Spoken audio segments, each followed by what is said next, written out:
Hola, en este día, tarde o noche, en la hora en que estén viendo este video, los invito a relajarse y poner mucha atención.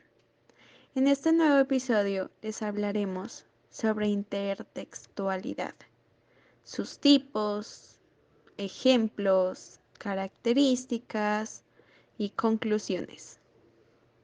Intertextualidad y extratextualidad. Soy David Rivera y voy a hablar de dos cosas, lo que es la intertextualidad y lo que es la extratextualidad. Para empezar, se estarán preguntando, ¿qué es la intertextualidad? Bueno, dando un resumen breve, sería, esto es un término utilizado en lo que es la teoría literaria y los estudios culturales para referirse a lo que es la relación entre textos diferentes. Prácticamente se refiere a lo que es la forma en que un texto hace referencia o utiliza elementos de otros textos, ya sea pues de la misma obra o de obras diferentes, para lo que es para que pues pueda crear un significado o ampliar su sentido. Pues esto se puede manifestar de diferentes maneras. Una de estas sería lo que es la parodia o la imitación. Y pues en general da a entender de que no está el texto en aislamiento, sino que se construye a partir de influencias de otros textos o discursos culturales. Ahora, ¿qué es la extratextualidad?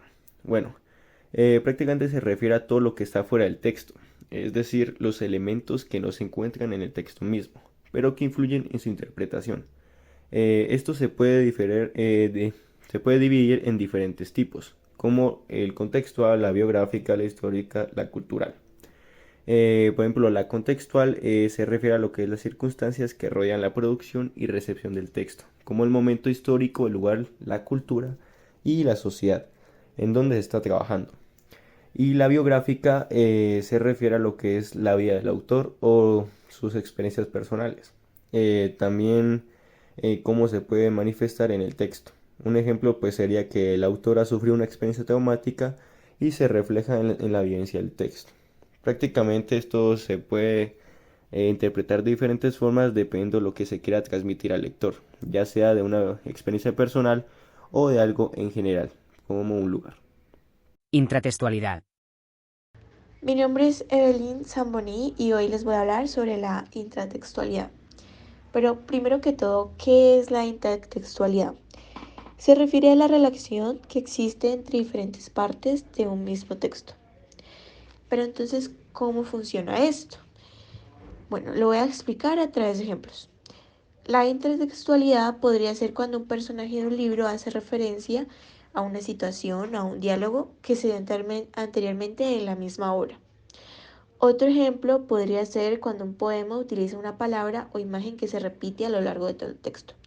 Por eso es que los poemas se hacen parte mucho de la intertextualidad porque hacen un juego de palabras y la mayor parte del tiempo se repite. Entonces se crea así una conexión entre las diferentes partes del poema. Un ejemplo concreto de intertextualidad podría ser el poema Balada de los dos abuelos de Nicholas Guillen, que en este poema el autor utiliza la repetición de la palabra yo para establecer una conexión entre el narrador y los dos abuelos que se mencionan en la obra. Interdiscursividad. Pero ahora, ¿qué es la interdiscursividad? Bueno, se refiere a la relación que existe entre diferentes discursos que pueden provenir de ámbitos distintos, como la política, la religión, la ciencia, la cultura popular, entre muchos otros. Un ejemplo de interdiscursividad podría ser cuando una obra literaria hace referencia a conceptos o términos que provienen de la ciencia, la filosofía o la religión. Un ejemplo así de la interdiscursividad podría ser la novela El nombre de la rosa de Humberto Eco, que pues él hace referencia a conceptos teológicos y filosóficos. Teológicos quiere decir que se relaciona con la religión y que son relevantes para la trama de la novela, como la interpretación de los textos sagrados, la herejía, la simbología y la hermenéutica. Hipotextualidad. Bueno, sobre la hipotextualidad podemos decir que se refiere a la relación que existe entre un texto y otro anterior, que le ha servido de inspiración o que ha sido utilizado como referencia. Un ejemplo de hipotextualidad podría ser cuando una obra literaria pues Se basa en un texto anterior para crear una nueva trama o para hacer una relectura de los temas y personajes que se reencuentran en el texto original. Un ejemplo concreto que podemos nombrar aquí sobre la hipotextualidad podría ser la obra de White Sargasso Sea de Jean Rhys. Esta novela es, es una reescritura del clásico literario de Jane Eyre de Charlotte Brontë. Y esta cuenta la historia de una mujer loca y que aparece en la obra original, en White Sargasso Sea. Bueno, pues aquí en este ejemplo, pues Rice utiliza un hipotexto de Jane Eyre como punto de partida para explorar temas como la colonización, la identidad, la opresión de género, pues ya desde una perspectiva muy diferente a la obra original. En este sentido, la hipotextualidad en White Sargasso Sea permite al lector comprender mejor la obra y su relación con Jane Eyre al hacer una reescritura del clásico literario, y Rhys en este caso establece un diálogo intertextual con la obra original, pero al mismo tiempo que crea una obra literaria independiente que puede ser leída y disfrutada por sí sola. Conclusiones.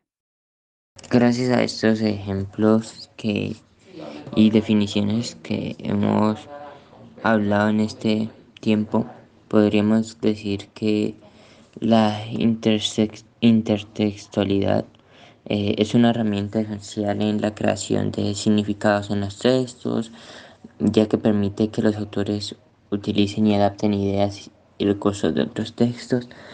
Por otro lado, creo que también podríamos tomar la intertextualidad como algo que puede utilizarse para diferentes propósitos, como por ejemplo que puede ser la crítica, la parodia, las construcciones de identidades, entre otros. También falta aclarar que la intertextualidad es un fenómeno complejo que puede involucrar diferentes niveles de relación entre los textos. Creo que ya sea desde referencias explícitas hasta conexiones más sutiles. Y por otro lado, y como algo primordial también que podemos decir es que, o aclarar es que la intertextualidad también puede ser una fuente de conflicto y debate en el mundo literario y cultural, ya que puede plantear preguntas como origen, originalidad, intelectualidad, entre otras cosas. En la manera en que se divide la intertextualidad, los diferentes tipos de intertextualidad que hay, podríamos decir que ellos son importantes de manera que se manifiestan en la literatura con la contribución a la creación de obras que pueden contener un significado importante para la sociedad, pueden establecer conexiones significativas entre diferentes discursos, textos y crear un diálogo crítico y creativo con la cultura literaria y cultura en general. Por eso creo que también creemos que sin estos tipos de intertextualidad, eh, la, de, la intertextualidad en general no podría terminar de componerse, ¿no? De estructurarse. Gracias.